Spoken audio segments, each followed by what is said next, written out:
Well, here we are, another stop on the journey to finding hope, inspiration, and positivity in this crazy world we all live in. You are listening to Changing the Perspective podcast. If you are watching this on YouTube, please subscribe to our channel and like this video below.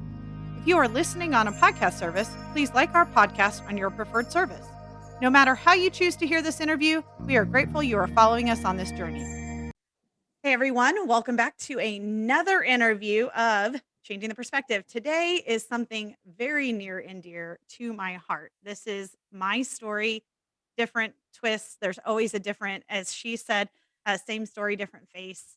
But there's always different pieces to the story. So my friend Laura posted something about being in a narcissistic abuse situation, and I jumped on that quick. My heart lies there. We had kind of pre-conversation before we started this interview, and we very have similar thoughts on this.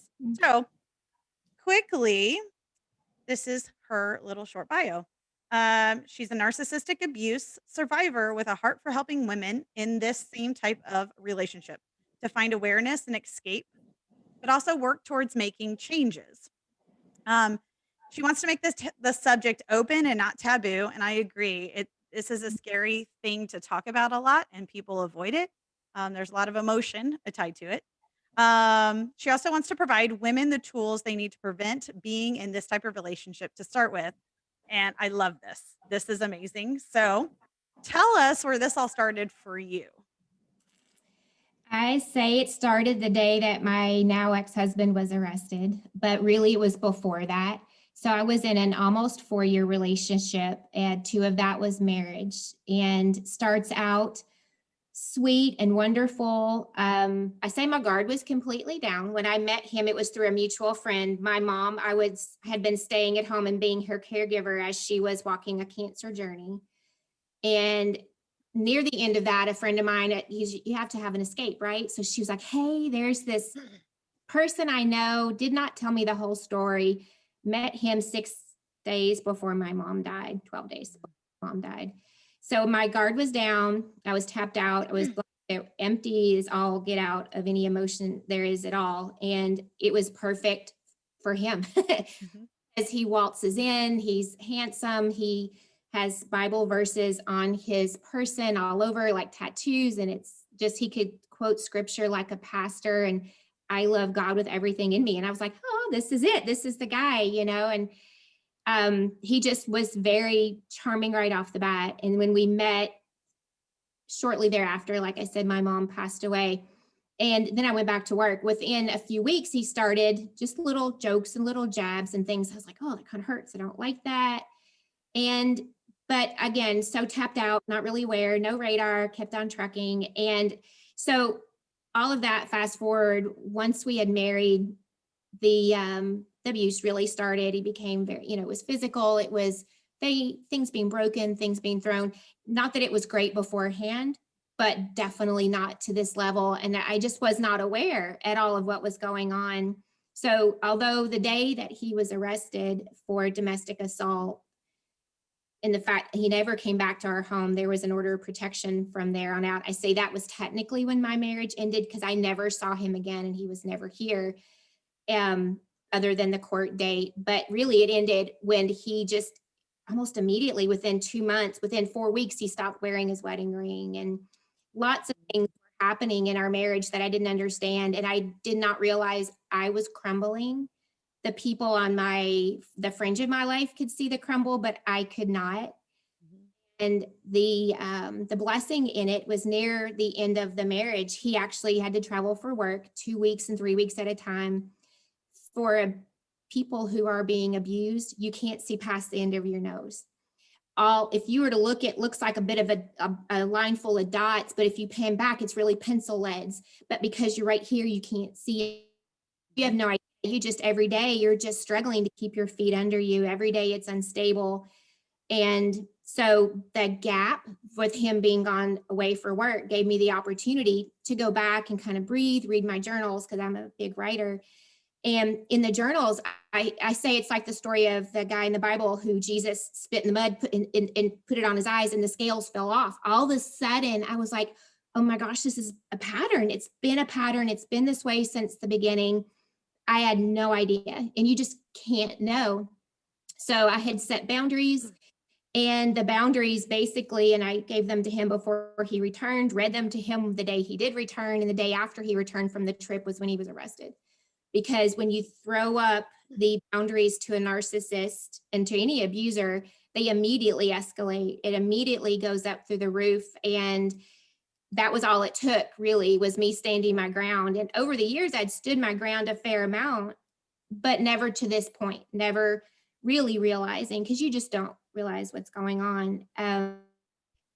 One of the things I try to explain to people is that parents don't equip their kids. My parents would have never known the word narcissist, or would have never told me, would have never talked to me about abuse, would have never talked to me about personal boundaries. And probably back in the day, boundaries were really not what they are today. It was probably a fence line, and not a personal fence line, so to speak. But those are so essential. And so that's really why on this side of it, and the messy that was in the middle of it, the constant chaos, you're constantly defending yourself. They deflect. There's nothing that you can say to them and point out to them that they don't shoot right back at you and then make you feel like you've done something wrong.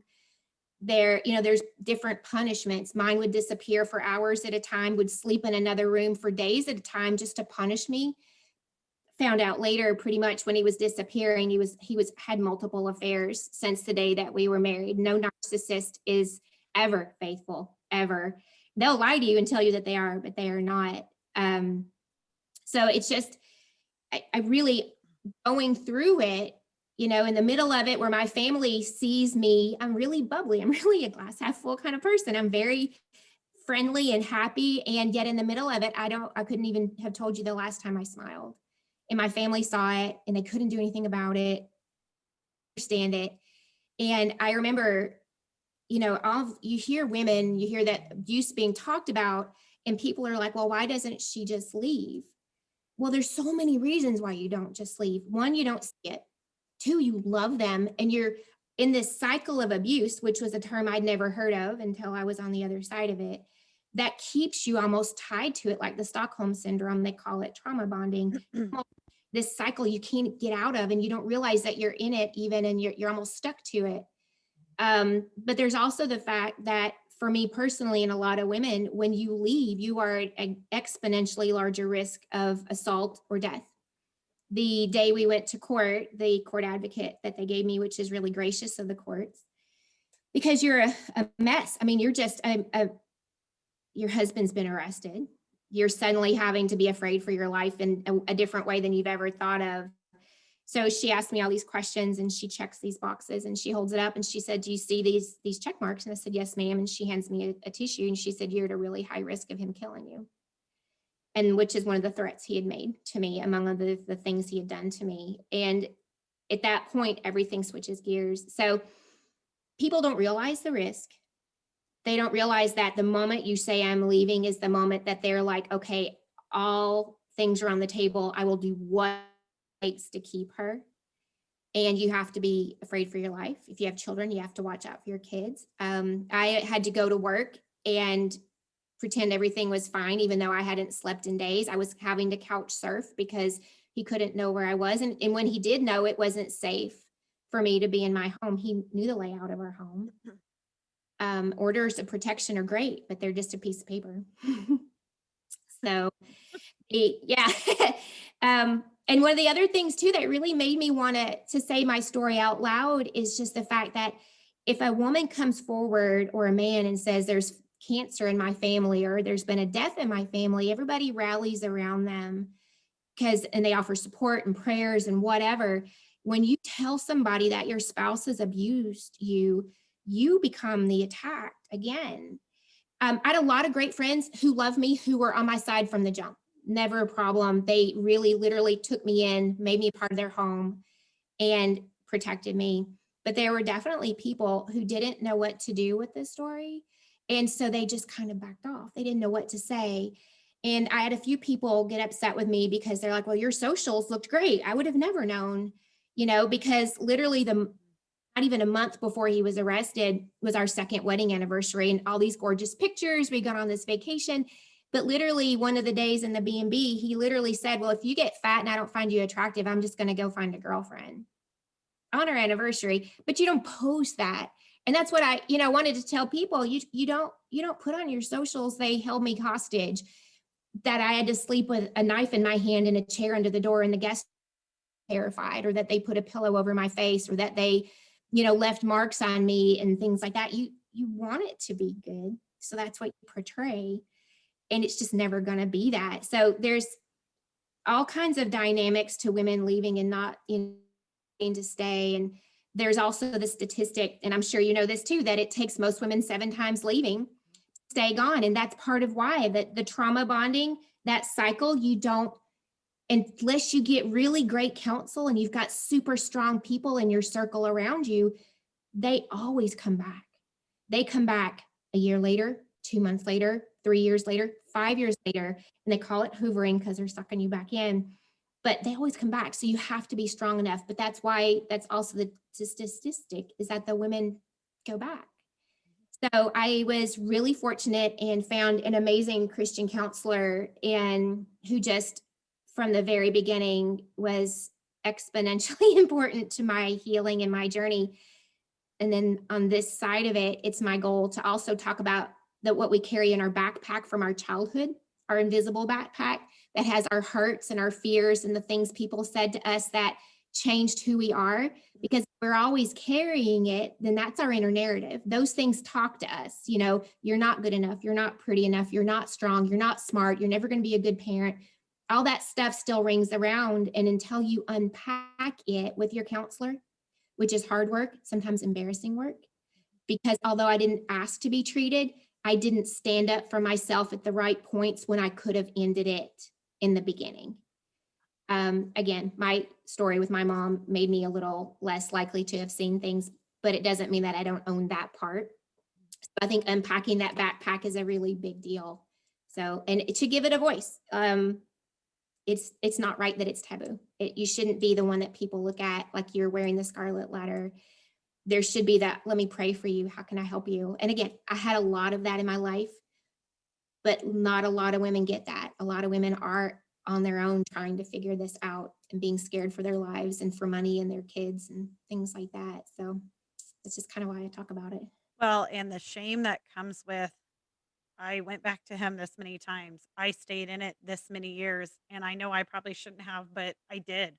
And you feel Yeah. blame and shame on yourself for that. And that makes it hard to talk about because you feel bad. Like you Mhm. personally feel horrible. And so Mhm. that's a tough one. Tell me what type of person you were before your mom's cancer diagnosis, before he got in. What type of person were you? I was a single mom for most of my son's life. I'm very strong, and I'm still very strong. I've gotten back 100% plus on this side of it. Always glass half full, really positive. I very much channel my mom in how I am, and just really friendly, outgoing, a little bit of an introvert with a little bit of extrovert thrown in there, but kind of a sassy, kind of just, yeah, life is good. And regardless of what life has thrown at me, including losing my parents and the things that's happened, it's still good. Yeah. And yeah, that's for sure who I was. And on this side of it, I think I'm even that much better because now I'm not carrying the backpack anymore. It's all empty. So Yeah. I was the strong, independent person as well. I was also a single mom. I had a different opening in my situation, but I think they see the strong, independent people as a challenge. mhm. And I'm learning the more I talk to people, the more research I've done, that it's not usually the like super submissive person that ends up in those relationships because they're usually too submissive to satisfy the narcissist. Yep. And so I wondered, like, oh, I wonder if she's Yep. Yeah. Because, yeah. and I know that you know this as well, but a lot of people don't. A narcissist is an empty vessel. They turned off their emotions when they were young. They cannot feel anything. They can't fill themselves up. So I think to that point, they pick a challenge because they want the persona of what you carry. So they actually kind of pick the person that already has the attributes that they wish they had so they can piggyback on it. They end up dismantling you as part of that on purpose, and then they leave you empty and they go to the next person to do the same thing, which is why they're all married multiple times. I was his third marriage. There'll be more. Yeah, they absolutely, they want a professional a lot of times, or they want a strong woman. They want somebody who's successful, smart, thinks for themselves, has a decent, I mean, even to the superficial things like banking accounts and things like that. They really want to be able to say, and like mine wanted to be able to say he was a family man. You know, he had children, I had one. And to be able to say he was a good Christian. So he wanted to serve in the church and things like that. But people didn't know, as we're standing in front of the doorway handing out pamphlets, that he'd been nasty to me on the way to church, or that we'd woken up in separate bedrooms because he was punishing me. Mm-hmm. You know, it was all great and glory when you're there. Hey, we're awesome, you know. Yeah. Let's talk punishments a little bit. So mine started out as the jabs and, embarrassing me in front of people. And then it went to silent treatment. Silent treatment sometimes lasted days, weeks, or months, even. From there, it started the rage and the throwing things. So it wasn't physical, but you were throwing things at my face next to the wall. Like it was there. I got out when it started turning physical. Um, and that was strictly by the grace of God because I had a major surgery just prior to that. Um, that is literally the only reason that I am like officially out. But those were definitely my punishments. In a narcissistic world, the more I'm learning, the rage part can come out in all kinds of ways. Mine was very much he wanted to embarrass me in front of people. That was a thing. And then the silent treatment was to just keep me guessing where I stood in all of the stuff. But I can remember a time we're standing in the hallway and he walks by me and bumps my shoulder like I'm not even standing there. And it's like, okay, we live in the same house. Like, obviously, I'm here. Um, so what other punishments or like kind of how did it work for you? Obviously, you talk about having to sleep in separate bedrooms and stuff, but Yeah, I will say there, I saw two different kinds of rage. I saw the really open, overt rage where it was things thrown, it was ugly, nasty words, it was threats of all kinds of either harm against myself or just against our relationship. But there are also quiet rages that I still think is rage. And he would check out. There was nobody in here. Like his eyes were empty and he was cold, and you would just almost see like this curtain come down. And he was saying the most gosh awful, cold things with zero emotion at all. And but that to me is also rage. His punishment, it was ruining holidays. I love holidays. Part of his punishment was whatever Laura likes, I'm going to make it horrible. yes, sabotage.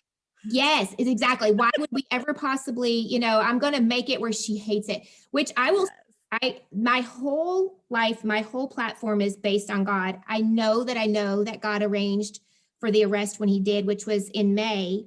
My son married in July. Had he been part of that situation, part of my son's wedding in July, I would have never been able to enjoy it the way I should. He would have tried to wreck it. So that was definitely one of the ways. Anytime, like if I did anything good work-wise, it was the punishment was to just downplay it and you're nothing special. Guess what I did? The level of sarcasm, totally putting the physical part aside, the emotional and verbal abuse sticks with you and is the hardest thing to work out and heal from, far and away worse than the physical. The physical makes you fearful for your life, which is legitimate, which is what ended up making him truly finally arrested. But the other things that lead up to the just they totally tear you apart. And the punishment, like I said, he would leave his wedding ring at home on purpose. We were brand new married, less than a month, and the ring is sitting on the kitchen counter on purpose. Like, here it is. You see, I'm not going to do this for you. And I say it's because like when they marry you, they feel like they have papers on you, like they own you. It really amps up the amount. He did the silent treatment, and then he would whistle around the house like, I'm fine. I don't need to talk to you. I'm still here kind of thing, like a lot like your shoulder bump. Yeah. So I found out that the silent treatment is when he would have his affairs. So, Oh. that wasn't found out till, like, later on in the relationship. Funny thing is, the affairs, although I don't know all of them, ex-girlfriends came back Mhm. 3 or 4 times, and he would say, "Oh, so and so, like, called me, I just can't believe it." And at first I was like, "Okay, well, that's kinda crappy, like, they know you're in a new relationship." And then I started realizing, because it's now happened to me, Yeah. he would show up at their work or show up at their house or send them whatever. And so he's followed me home. Like, we're talking, I'm now 4 or 5 years out, and he is still showing up in the parking lot at my work, Mhm. following me wherever. And Yep. I realized that maybe they did call him and maybe they were calling him to say, "Please don't show up." But he then turns that around and go, "Can you believe they contacted me?" Okay. Now Yep. I know that's not what was happening. Luckily, I had a counselor that said no contact is no contact is no contact. Like, even if they Period. show up, Burn 'em. call the Mhm. police, but don't, like, you don't acknowledge that they're there. Yep.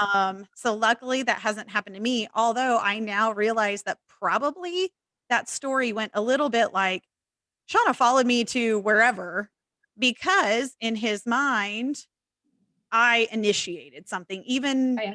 ignoring that he was there. And Mhm. so I'm now realizing, like, you look back and all the stories you heard, you're like, "Oh, that's not how that happened." It's disheartening. Yeah, Yes.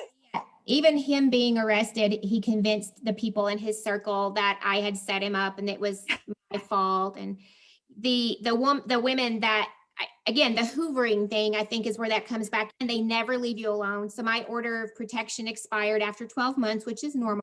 Right. And within 2 weeks, he contacted me Yep. again. My court advocate, we stay in touch. She continues to help me, and so does my counselor. But she was like, they wait for the calendar to flip and then they wait, then they contact you. And then he's contacted me twice again after that. And honestly, the best piece of advice that I've gotten that I tell everybody in our Mm. situation is if they use so much as say F you, they take it as a compliment. They take it as a, I got a response. It has to be that gray rock. It has to be, there's no response ever. You don't even acknowledge them. I have been blessed to still live near him. He didn't move far, but I haven't run across him in the grocery or anything. But I practice the fact that when I do see him, regardless if he's alone or with his next victim, I want to actually have the lack of response as if I'm seeing a stranger.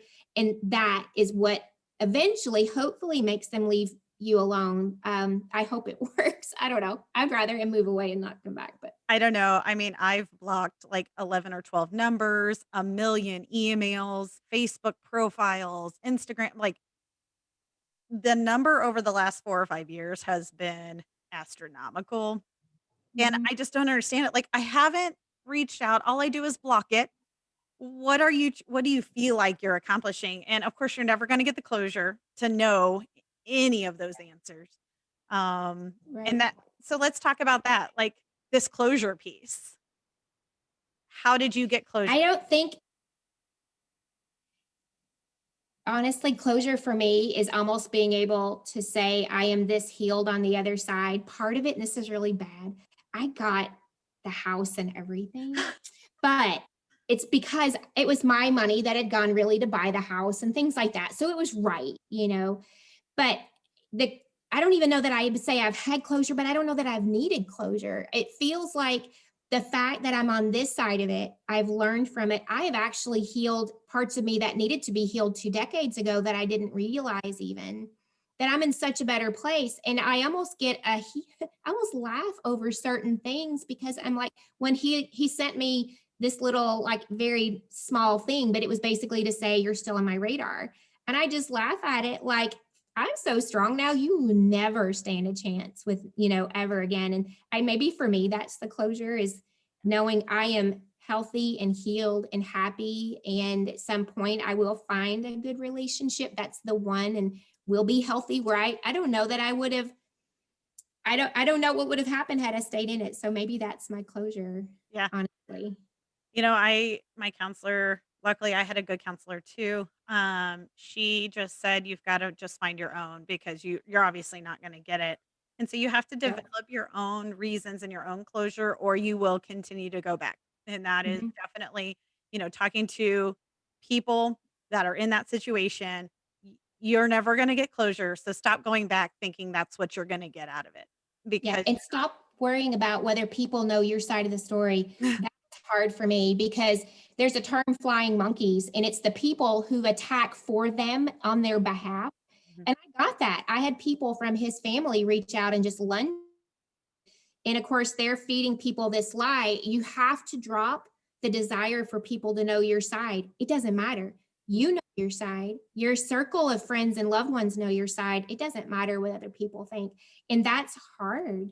Yeah. And I think the whole acceptance of what we walked through, the acceptance of this person that I love mine. I'm sure you did yours. You don't marry them because you don't like them. I was in love with him. So to, on the flip side, have to really acknowledge and kind of understand and accept the fact that he never loved me. I was just a tool. I was a means to an end to him. Mhm. That he was never faithful. He never meant the words he said to me. Literally, even the I love yous and the nice gestures were part of the game. Yep. Yeah, all of that is just once you get on the other side of that, then you're just not stoppable. you Yeah. know. Yeah. So let's talk about getting out. You had an advocate, which was great. I did not. My counselor was basically my advocate. Mhm. Um, Finding an advocate, now that I'm learning more about what they can provide, not just to you, but to your defense team, to the police, to your counselor, even if that's needed. Mhm. Talk a little bit about, like, you mentioned you still are in contact with her. Um, what kind of services did she provide, and how do people go about finding one? First, I want to say your counselor is very important. And I tell you, don't stop if you've gotten one that you don't really think is right. I started out with a counselor within 5 days because I knew I needed one. But every time I left her session, I went 3 times. And my friends even pointed out, Laura, you're terrified, even more so when you leave. She's not helping you, she's amping it up.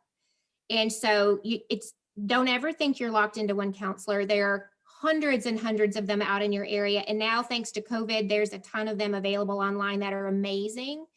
And so keep looking till you find the right one, and you'll know when you find the right one. Mhm. But also the advocate show, again, it was court appointed. It's coffee's run out. It was court appointed. So you go to court, of course, for the arrest. And so the court actually, they call everybody out and they give you this person. And she tells you that she protects you. And I will say that the moment she said that she knew I was a likelihood of being killed, she separated from him immediately. She told the DA immediately. I was never anywhere near him again in the building ever again. Mhm. The DA stood in for me in front of the judge. They are valuable. And even now, so when he contacted me the first time, I just reached back out to her and said, hey, do you remember me? Yep. They pull up your file, they talk to you, and gives me advice still on how do I handle this, what's my proper response for this, in order to say, because the very first time he contacted me, I did have to say, stop contacting me now, period. I think I was kind of the language in it, but basically it's to put him on notice, so it sets the grounds for harassment. Yeah. But that's what they're important for. So then the next time when I went back to the police, I contacted her again, and she told me again kind of what's the next. And she did, even a year later, some groundwork for me, because once he was arrested 3 times, spent 4.5 days in jail total. They're supposed to let you know the moment before like an hour before they're released, to give you time to hunker down and get your circle around you. And they're also supposed to tell you the court date. And because they were not looping her in like they should have, his last 2 court dates, I was never made aware of. So I was not allowed to even go and represent or tell the judge, here's what's going on. So he got off easier than he should have. And so she, a year later, just did the background on that to find out. And then she reported it back to me. Here's where the system failed you. Yeah. And she's strong, and they're very powerful. And I mean, they're free. Yeah. You pay for your counseling probably, which is worth the money. If you don't have the funds, I know a lot of counselors, my particular counselor does a lot of services for free for that reason, because she knows people just need the help. But the advocate is just, gosh, like things you would have never thought of. I would have never thought. She talked to me about a go bag before I left the building that day. She was like, I don't care where you ever sleep or where you're at. You need a bag within a few feet of you that has your personal belongings and your purse and a change of clothes so that you can grab it and get out of a window. There are definitely times in my marriage where there a second floor window and he wouldn't let me out of a room. And I thought, I'm going to have to break the glass and jump from here or I'm not going to make it. And so her, teaching me about a go bag was just fiercely important, teaching me how to protect myself so I could cut my own grass and not have to look over my back. What do you do when you're inside of a grocery store, and things like that. And the counselor is amazing for the emotional side of it, but the court advocate is just fiercely good for the logistics, real world needs that you have. Yeah. And my understanding is you can actually call most family law attorneys and they can get you in touch with an advocate before you Mhm. get out. And they can set a safety plan along with a detective or, some type of police officer to actually plan your escape prior to it happening. And I didn't do that. I wish that I would have because the fear of the day you leave is the scariest day of like your Yeah. entire world, because, like, that day, you're sure he's hunting you down right that second, like, it's Mhm. gonna happen. So, my understanding is actually that advocate can help you do the plan ahead of time so that you can pre-plan, have finances situated, have a place to go immediately, all the stuff. So, That's um amazing because, and my yeah, story was different. I didn't need it. I wish I'd known right, that, but mine didn't yeah, work out in that order. But um, yeah, I mean, and even to the point now, I did have friends who were, because we knew we had a system in place. Your friends need to know an emergency signal.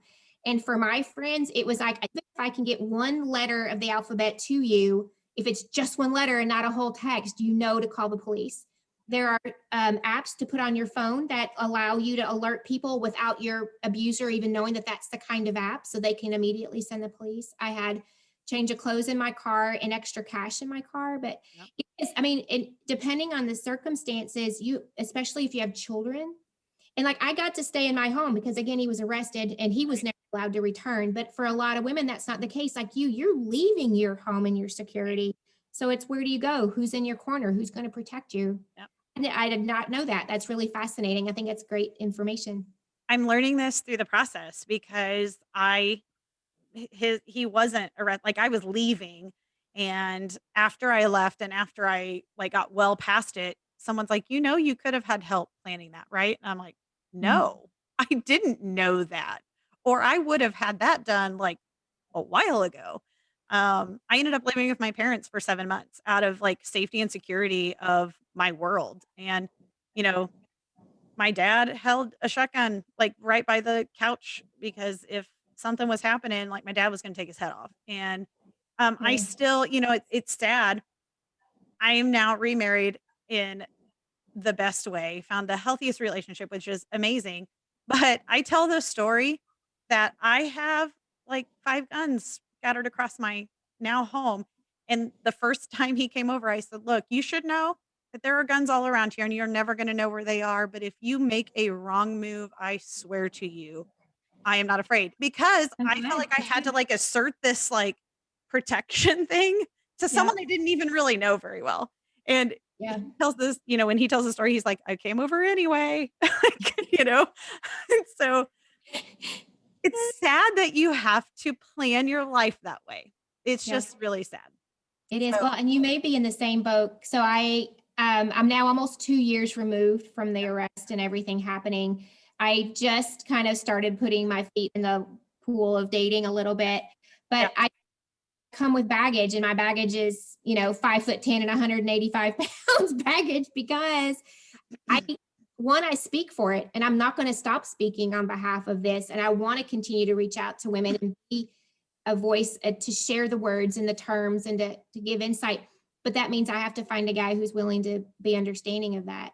I also have to find the guy that understands that if we're in a place and I suddenly have a weird reaction, I can't help it. And it means he's there.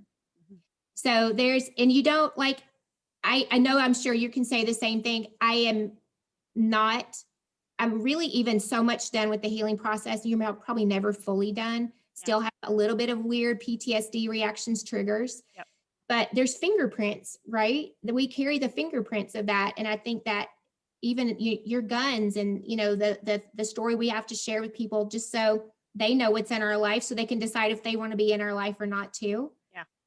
is part of it. I weeded through a lot of crap when I first decided I was gonna start dating, and I was, like, 2.5 years outside of mine, so about the same time you are. Mhm. But I would weed them out in, like, a couple hours time or a couple days time because they would say one thing wrong, and I'm like, "Nope, not doing it." Yep. Yep. And when my now husband and I met, I was clear to say, "Look, I've got some stuff, and there's triggers in there, and unfortunately, until you hit one, I'm probably not gonna know they're there because I've dealt with all the things that I know about." And there have been random triggers that have come up that when they happen, we have to deal with it, and sometimes that's a phone call to my counselor like, "Hey, we need to address some things," you know? Mhm. Um, he has dealt with that and stood by it, thank goodness, and he just, like, "Tell me when I can hold you again," because there's times where it's like, you can't. You just can't. Yeah. I thought I saw him in a restaurant, I mean, we're talking a couple months ago, and I physically start shaking because I was like, "There he is." Like, we can't eat here because I just don't even want to, like, acknowledge that that's there, and it ended up not being him, but I'm, like, physically and Yep. so you have to find that person that's gonna, like, ride the journey out because there are just times now 95% of the time, life is wonderful and grand and great, but you have those triggers that are there that you don't even know. You don't even know. Yep. Yep. Yep. So And your friends have to be that kind of friend that when they see you, something triggers you, or they just know you're uncomfortable. Or for me, there's a favorite, like you said, restaurant that he and I would go to all the time. I still frequent it because I love it. yeah, But my friends all know that I scan the room. They scan the room. They all know what he looks like. And they, we all have a bit of a signal and a plan as to here's how we're going to handle it. mhm, yeah, And it's just part of your story, and it's not necessarily a bad part. Like I said, I don't regret it, I don't hate it. I i can't even say I would go back and redo it because it's allowed me to have a journey of healing on this side I wouldn't have gotten otherwise. right. And I get to talk to women. I've had really close friends. I'm very out loud with my story. It's all over the Instagram I created, my own personal things, my own Facebook, and friends who have reached out to me and they're like, "Hey, that's my story too. Let's talk about it." And I Mhm, wouldn't have gotten otherwise. And when I finally get the ability, and as these I do podcasts like this, it's to kind of put it out there, and women are doing like you and I did, right? So at some point, both of us went online and said, okay, something's not right here, and Googled it. And I found key terms. I found articles. I found podcasts that I was like, oh my gosh, that's my story. Books where I thought, I was like, they wrote this about him and me. And no, it's just that common. yeah, So I don't regret it. And on the other, this side of it, it's the ability to open the eyes for other people and give them a voice. So it isn't taboo. But also to just kind of, gosh, make sure nobody else falls into the same trap. If I could go and put a bubble around him so nobody else would be hurt. I catch myself, God puts a burden on my heart sometimes to pray for whomever he's dating at the time, because I know he's abusing them too. And I yeah, know he's cheating on them too, and he's hurting them too. And I wouldn't want that for anybody. yeah, no. It's sad that you call him a victim, but it's like, "Oh, the next victim," because Mhm. that is what it is, and it's not just that person they're with, but it's also the 10 people they're with all at the same time. They're all Absolutely. getting some form of it, maybe not to the same degree, but they're all getting some form of it. Yeah. And what's really interesting, and the victimization, so to speak, and the manipulation continues. Mhm, Like some of the people that stayed on his corner are people he had abused already, mhm, and yet they were attacking me. I'm like, I know what he did to you. So they're still victims. They're still being manipulated, and they are still unable to see it. And it's just, I say it's crazy to me. It's not crazy because I see now that the depth of what the narcissist goes through to lock people in and bring them back. But um, yeah, I do. and It's just, they're male friends and female. Like, yes, coworkers, everybody yes. for it. Yep, yep. He has God tattoos now, a lot more of them on him. He had a whole 2911, Jeremiah 2911 down his side. It's on his truck, everything, and that's his hook. And everybody's like, he's such a great God man. The guy, he had to go stay on his couch because he'd been arrested for saying he was going to kill me. The guy was defending him. What a great God guy he is. I'm like, you've been sucked in too. You just don't even know. Yeah, that's true. So tell us where you are now, what you're doing.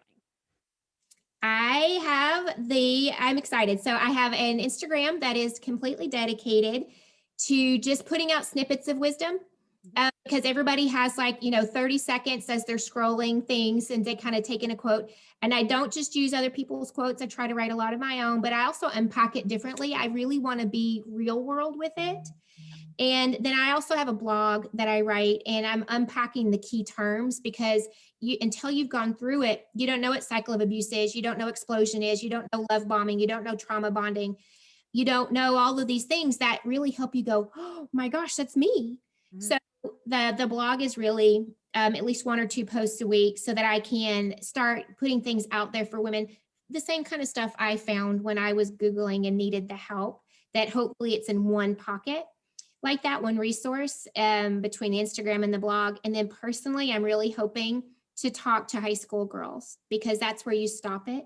Your parents don't teach you that, and nobody prepares you. Nobody teaches you to love yourself so well that when that first joke that stings, you go, that's not right. That second joke that they do it, that you exit. And that's my heart, is to get to young women, girls, women of our age, to just say, this is where you stop. And so that's really kind of where I'm at. And other than that, life is good. Like God is good to me. My God has completely redeemed this house that I thought I would have to move from the memories and the fears. And it literally feels like my home and new and good. And I have amazing friends. I do all the stuff I love to do in life. My kid is a happily married husband, and my daughter-in-law is amazing. So life is good, That's awesome. Yeah. We will make sure we link all of your stuff to the description of this interview, because people need to be able to find you. But what is it called? What's your blog called, so people can just search you if they're watching right now? It's a long name. I want to change it, but it's The Other Side, Loa Jane 216 at WordPress.com. Loa Jane is my nickname. Okay. And then the Instagram is easier. It's The Other Side Strong, with no extra. It's one long word, The Other Side Strong. Okay. From that, you can also get the link to the blog. Yeah, and we'll make sure we put it in the description of this interview, so everybody can access it very quickly and simply, so we can get the word out to all the people that need to hear this, not just female, but male both. Right. It's not a one-way street. Unfortunately, though, about 75 to 80% is male related. But there are females out there that are doing this as well. Yeah. Okay, so let's end some advice that you want to give someone that maybe is watching this that goes, oh, this is all me. This is me. If this is you and this is the relationship you're in currently and you're not on the outside yet, my first recommendation is assess your situation. Awareness is your best friend. Take a moment, get away. If that means you get into a closet, if you get into your car, you go to the grocery store, pretend you're going to the grocery store and sit in the parking lot. Take a mental inventory of where you're at and what's gone on. Don't write it down. It's not safe always to write it down. Be very cautious of the trail that you leave that they might find. And then start reaching out. Like you said, for me, it was friends. Just start making people aware. This is what's going on in my life. I'm going to need your help to get reach out to a pastor if you have a pastor. If you've already got a counselor, like you said, possibly go to an attorney and be able to find that. But go ahead and start making a plan of exit. Be very aware of what they're still doing to you, because you're going to have to tell things later, probably to the officials if you need to. But don't be afraid. Love yourself enough to leave. It's one of the biggest things that's important to me, is that women realize they're never going to change. It doesn't matter. I was raised that if you pray enough and you do the right things, almost a performance-based love, that it'll eventually turn around, and it won't. They're damaged. They've turned that art off. They'll never become a different, better person. So love yourself, love your children enough to leave and do the work to get on the other side and not go back. And it doesn't matter if you love them and miss them. You're going to miss them. I know you're the same way. I could not even tell you how many sleepless nights, face down on the floor, covered in mascara, exhausted from crying, because I hated that it was over, even though it was bad. And then I hated that he had done to me what he'd done. There's such a mix of emotions. So I think those are the first steps, just that contingency plan to get out. My 3 key words I always say are awareness. You have to see what's going on. You can't be wearing blinders, and you've got to take the 30,000-foot view and not the right up against it. Acceptance, where you're really absorbing what happened. Okay, this is where I'm at. It's not going to change. I have to get out. Or if you're on the other side, this is what happened, and I'm gonna heal from it. And then the action is finally putting all the feet to it. And how do you get out? And then how do you heal? Yeah. So on your advice, I would like to also say to the people, she mentioned that your stuff isn't safe. So this is like your phone is your worst enemy and your best thing all together. Um, because they probably have a bug on it. They probably know exactly what you're Mhm. typing at any given time. So I would tell you, although this is readily available, I'm not sure I would search anything on a phone that maybe they have access to. Um, if you go to an office job, the best thing to do is do everything you can there, whether it's on your break or whatever. I had a folder that I stuck random, like jotting down notes that went in there that stayed at my office in a locked drawer. And only one other person at my office knew that if something happened to me, that is the first folder that needs to come out. Um, and so, like, if you can plan, you plan around that. But do the phone, although you think, oh, that's easy, like I can make notes, that's like the first place that got hacked for Yep. me. So, Agreed. yeah. And if it's available to you on, if you like, I was able to, because my phone was almost, I don't know that he ever had a bug on it. He might have, but my friends, at least 2 of my friends, had Life 360 with me connected, because you don't know that they won't take you somewhere and hurt you. And so my friends needed to know that at any given point in time, they could find where I was. Yeah. Although he did take my phone at some point and wouldn't give it back. But that's one of the better ideas, I think, too. Just you need people to know what's going on, and you need people to be able to identify where you're at. Yeah. My son was on a Life 360 with me who was from a previous relationship. And my parents linked to that one so that it didn't look like when he pulled up my phone that anybody else was seeing it. Mm. So that's how I got around that a little bit. I did have a bug on my phone. There are apps that you can download without even knowing through a phone call. And I found that out like, I don't know, 2 months before I left. Someone said, he talked to me about a conversation you had that was very like, I'm an accountant by trade. And this person who should know nothing about that client's information knew a lot. And the only way Mm. they can do that is because my phone was bugged. So that's why I tell people, like, be careful of that device. You think it's a nice thing to have right with you, but it's not always. Yeah. So Yeah. Wow. I will say one of the other things too is don't allow yourself, when they're in those rageful moments, even if you're not on the fringe of leaving, don't ever allow yourself to be in a room where there's not an exit. yeah, I've been backed into closets and been held in places that I'm not allowed to go to my car and things like that, where you have a door or a window, and mhm, fling the window up. Great. If you have to break it, whatever it is, but literally do not, when they're in that moment, allow yourself to be in a position where you don't have an exit, because it's not going to go well. yeah, I agree. Yeah. I want to thank you so much for joining me today. It was a great conversation. This is definitely so just close to the heart. So I appreciate everything that you talked about today. For all those people who were listening to this interview, make sure you subscribe to the YouTube channel you're watching it on, or the podcast service that you have subscribed to, so that you can be updated weekly as we publish these wonderful stories of adversity or talk to an expert about something that can help someone in a situation.